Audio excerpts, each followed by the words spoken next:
you have your own inner guidance. Everything, all your answers are within you. In fact,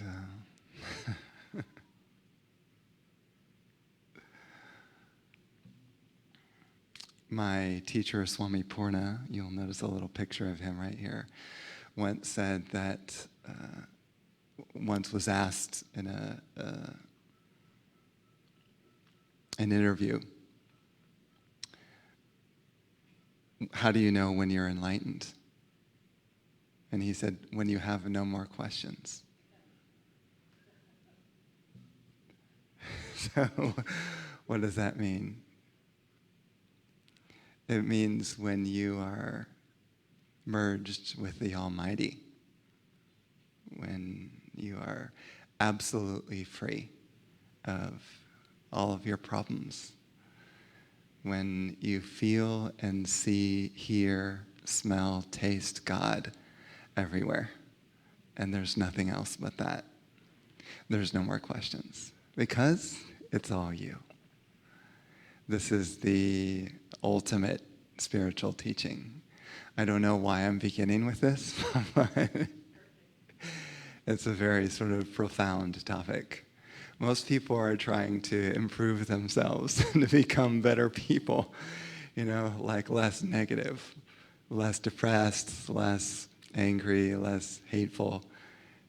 And at some point, though, after you've done enough self-improvement classes, then you want to try to attune to the presence itself, which is everywhere and infinite. And then you try to realize that indeed everything is the one being, the one, I would call it, supreme being.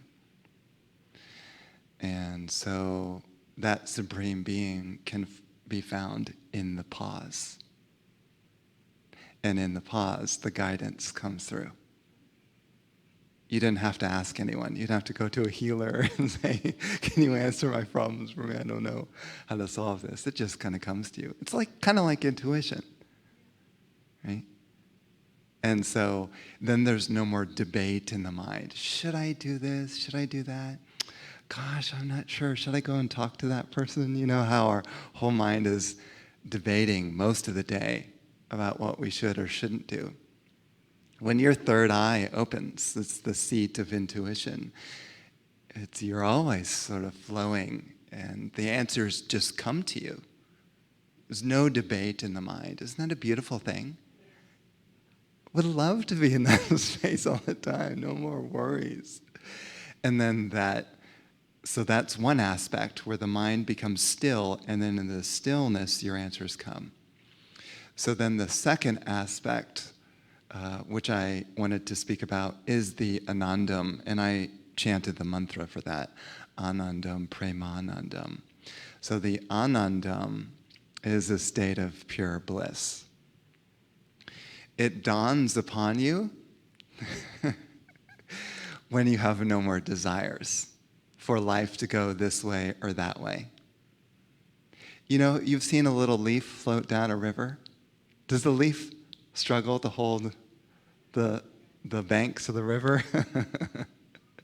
It's just floating down the river. It has no issues or problems. It is delighted just to go wherever life takes it. I'm saying that you can be the leaf that floats down the river. You've let go of the banks and completely surrendered to life, and whichever way it goes, you're good. What I mean by that is when so-called adversities come, you say, so be it. This is, in a sense, this is the will of God. The other day I was making my breakfast. I spent all this time making the perfect toast. And sunny side up egg. And then I was having a little bit of yogurt. So I had this perfect dish, and I was ready, and then the plate slid off the counter, shattered, and all of my food just went splat on the ground. And see, normally, the way the mind is programmed, it's, I've got to get frustrated at that. I spent all this time making my food. Now I've got to get frustrated and angry. Is the toast really going to care whether I got angry or not?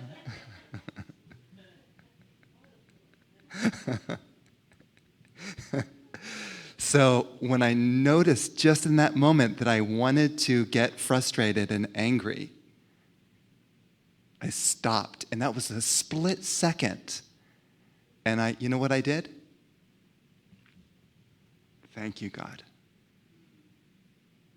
No more thought about that, just peace. And then I calmly went to fix my breakfast again. So my point being is, with a spiritual path, you must be aware of your reactions every single day. You want to talk about the key to quick spiritual evolution? Be aware of your judgments, your emotions, your tendency to lash out, to become depressed, to say, this is the way, this shouldn't be this way. And then you stop and you say, this is all God's will. Not my will, but thy will. You literally have to stop in the moment. I used to be able to sulk for 2 weeks. When my mother didn't treat me the way I wanted to be treated, I could sulk and be in silence for a long time. And you know what I thought? I was taking revenge on my mother by sulking. Did you ever decide to withdraw affection from someone to punish them? Happens all the time. I want to make them feel that they were mean to me. So I withdraw, and it may be subtle. That's what sometimes sulking is. Your heart shuts down just a little bit. That's a sulk. I went down from 2 weeks of sulking. Now I could probably sulk for max an hour. Max. And then I'm delighted again. Very happy. So that's a big improvement, right? And then what you do to notice your progress is you see the next day when the same situation occurs that would normally get you upset, and you watch your reaction, and you see if you improved. And I'm telling you, your whole life can be a game like this. It doesn't have to be so serious. You know, I used to drive Uber, at least until the virus hit. That shut that down. One time when I was driving Uber, another rideshare person came and slammed me in Beverly Hills, shattered the front of my car. The car was totaled. And I was, shaken, right? So then I say, I'm shaken and I'm scared. So then you see where I'm going with this. The next time that the car gets hit, how is my reaction? Maybe the next time I get out of the car and I go see how the other person is doing, even if they were the ones who crashed into me. You see the difference? Now, one way I'm reacting in fear and worry and concern about myself. The next, I'm peaceful and I have enough presence of mind now to go and lend a helping hand and say, what can I do for you? Can I help you pull out of the wreckage of your car, or whatever it is, you know? If we're always caught in our head and worrying about ourselves, how can we help anyone else? How do we even notice anyone else, whether they need any help, right? We're so lost in our own problems. So I will repeat this again. The key is day by day, looking at yourself and your reactions and seeing where you're dwelling in your problems and trying to work out your mind's issues. So there's an interesting, and I love this story, the story in the Bible of Jesus and how the woman who had committed adultery, I think it was the husband, brought him into this square and pushed her onto the stones, the concrete, and Christ was there, came up, and then, the man said, hey, in a sense, you're a prophet, you're a master, this woman just committed adultery, and according to the law, she should be stoned. What say thou? and then you know what he does? He literally leans down in the dirt and he draws a fish. You know, the fish of peace. And the guy's looking at him, and everyone's like crowding around waiting for him to respond. And the angry man says, "Why don't you say something?" And then finally he looks up and says, "He who has committed no sin, let that person cast the first stone." So then the point being is that you can get very angry at people and feel very righteous, yet you have done the same things that they have done in this lifetime or a previous lifetime. You have murdered, raped, pillaged, attacked, insulted. In fact, this may blow your mind. If someone is raging at you, very, very likely you have raged at someone else in this lifetime or a previous lifetime, and this is just a simply return of your karma from a previous time. If you had the presence of mind to think that, then you'd say, "Thank you, God. Let me hear out what this person has to say." And actually, it's more helpful to listen to what the person has to say than to ready to just fight back. That's not going to make them calm down. That's not going to heal them. That's not going to help them. Do you know what's going to help that person? Presence. Presence. This is what I'm trying to bring to the gatherings that I hold. The key of all the teachings. So many churches fail to remember that the real teachings of Christ were his presence, not his words.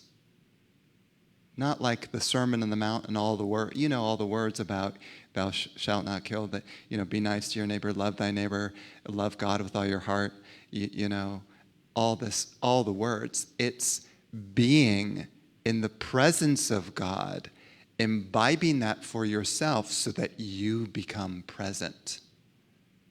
It's interesting. That's like a very beautiful way to say it, because you become a present or a gift to humanity, because wherever you go, you bring presence. So then people would crowd around Christ and sit in his presence and imbibe the invisible teachings.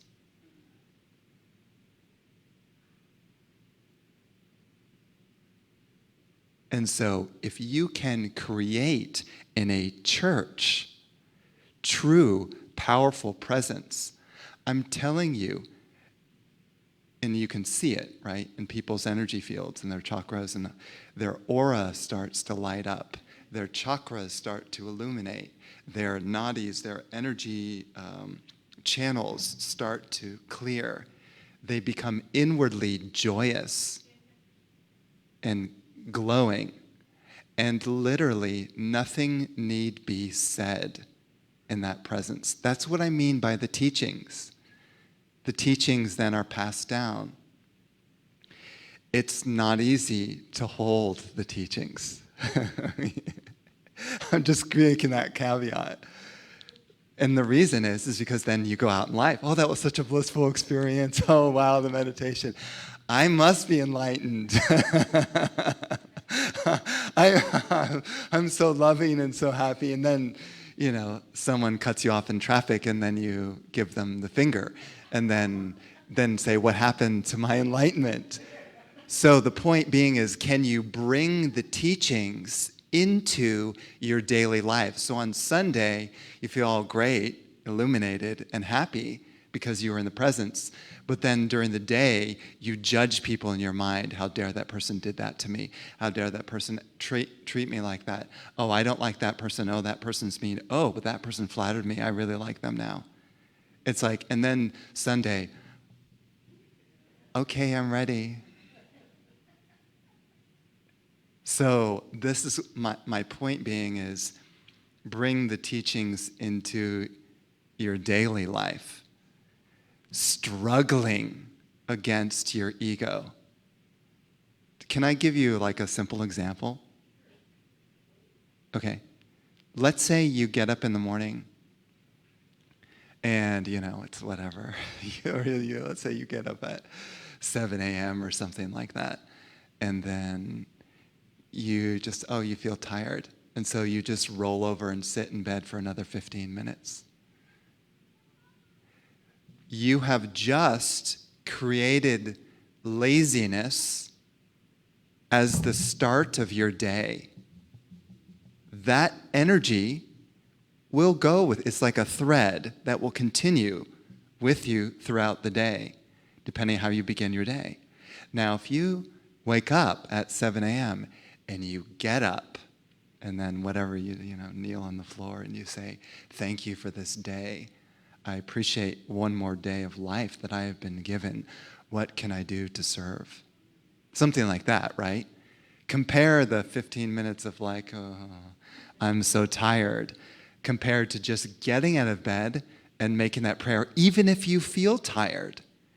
Just that one act can make a huge difference for your entire life. And I can name many, many more details. But the point is you're fighting against a heavy, lazy tendency for the human being to just stay in bed and make life comfortable. This life is not for your comfort. This life is to fight against your ego. We have been, and I'm going to be very blunt about this, for thousands of lifetimes, we have been doing the same thing. Getting up, eating some food, going to work, going to play some golf, going home, having a nice dinner, watching some TV, and going to sleep. Wait until we retire with our nest egg, or whatever it is, the sort of typical American day or whatever. Repeating the same actions for many, many lifetimes. How do we know this? Because we're still here. We've got the same issues going through us. So bit by bit, you conquer your negativity. Step by step, coming closer to the divine. And this is going to be another interesting concept. Dissolving yourself.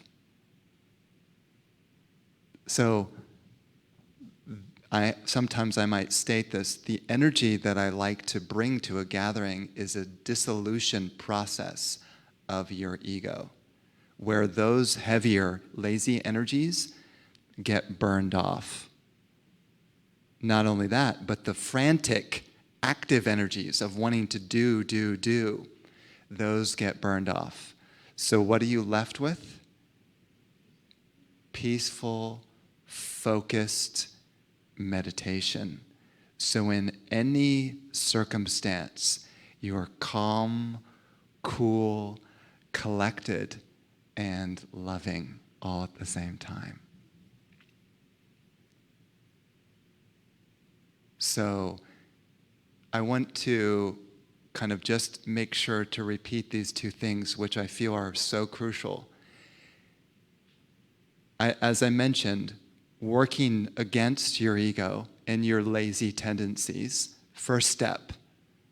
That says, oh, I want to take a step towards God.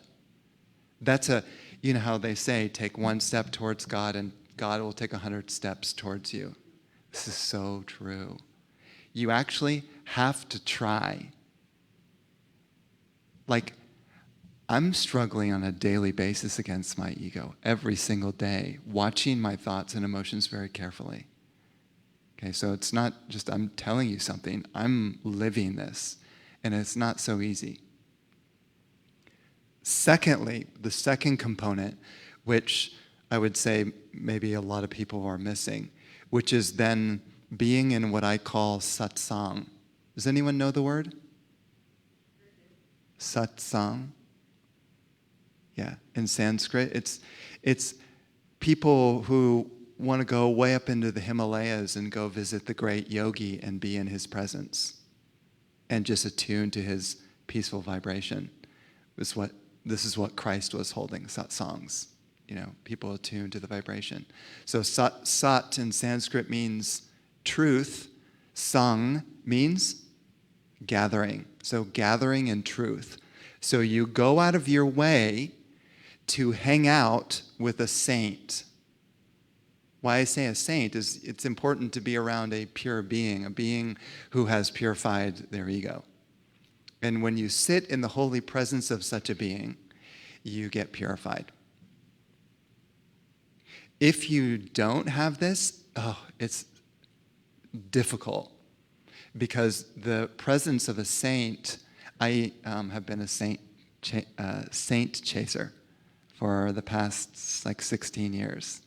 I would go out of my way to just go and hang out with saints and be around them, attune to them and listen to them and learn from their guidance. I mean, I pretty much used all my resources to do that, and I still do that. So then I find that as I sit with the saint, his presence rubs off on me, and when I walk out, I feel illuminated. That keeps me going so that I can get up at 7 a.m. in the morning and start the day right. If I didn't have that, I would probably be drowning in my ego right now. I probably would be lost. So that's exactly why Christ said, I am the light of the world. In other words, just hang out with me, be with me, come with me. And some people were so serious about this, some of the disciples, that literally they were fishing. And Christ says, come, follow me. And they drop their fishing poles or they leave their boat and abandon everything to follow him. That is a very powerful statement. And few people are willing to give up everything for the Lord. Because it means you must face every little bit of darkness in your being. You must turn over every stone until there is no bad bone in your body, in your being. And it, as I said kind of at the beginning, it requires an intensity of, I want God and nothing else. I had so many, what I would call, distractive bad habits before. When I got, and I'm not even talking about bad habits, just normal habits. I used to be a highly motivated runner, long distance runner. I would run, mile, 2 mile, 3 miles, 5 miles, marathon, all that. Very competitive. And when I was about 31 years old, you can guess what I realized. Why am I not focusing all this energy on my spiritual path? All this energy I've been trying to win against people to be the best. And I did win, whether it was in academics or whether it was in sports or whatever particular activity. I would compete to be the best. But when I got onto the spiritual path, I realized, if everyone and everything is just a manifestation of the divine, then who am I competing against? Where's the competitor? Am I just shooting myself in my foot by competing? It doesn't make any sense. So in a moment, one day, after intense running since I was 5 years old, right? Long distance running, I dropped running completely. I stopped it. Because I didn't want to compete anymore. I knew it was hindering my path. Do you see? This is what I mean by intensity, where you see a habit of yours that is not helping you to purify, to become like Christ. And you say, I don't want that. I want the truth instead. It's a simple question. What do I want in life? And if you know that over the past hundreds of thousands of lifetimes, you've been going around circles and chasing the same desires and living pretty much a similar life to this one. Maybe you stop and then you ask the question, what do I want?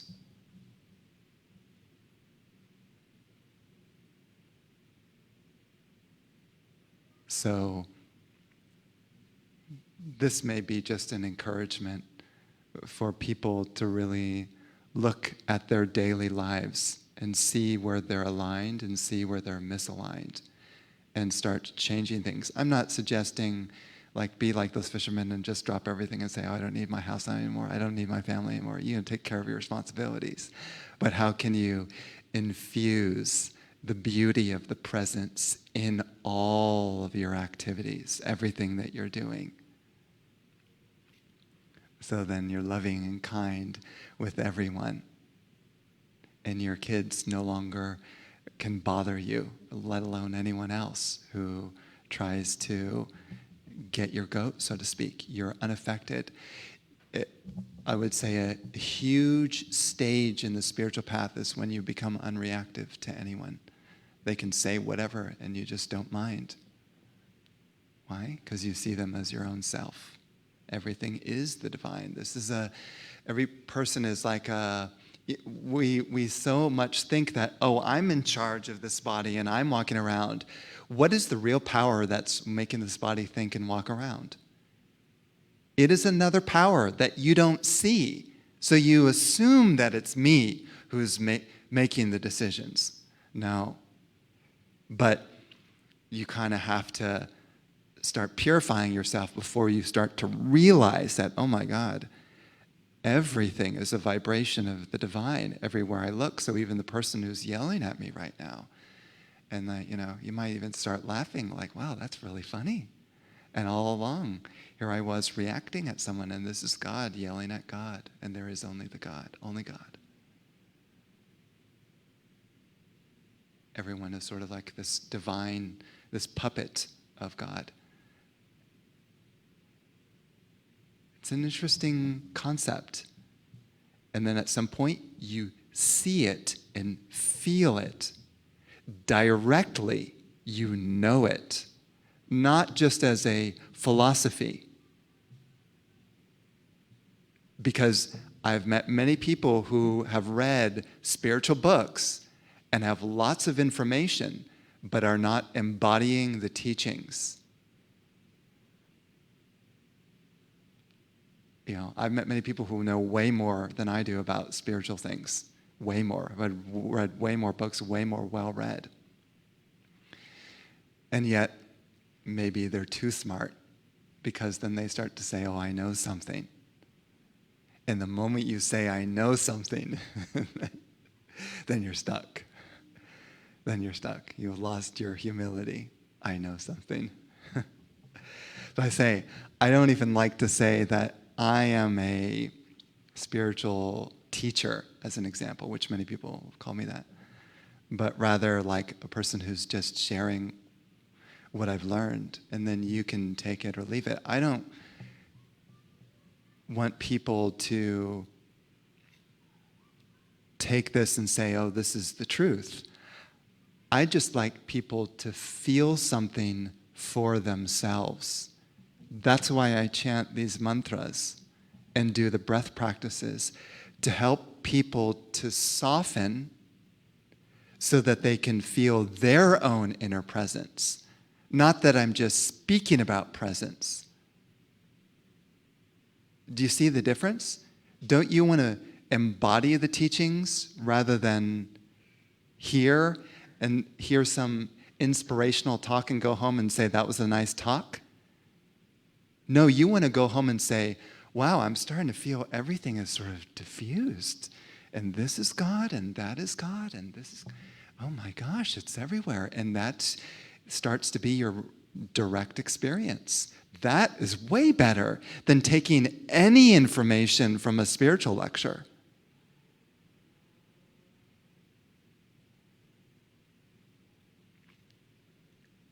So, in the gathering that I'm holding after this, it will be on actually how to feel the presence and then feeling the presence as a direct experience, a real life teaching, not an informational thing.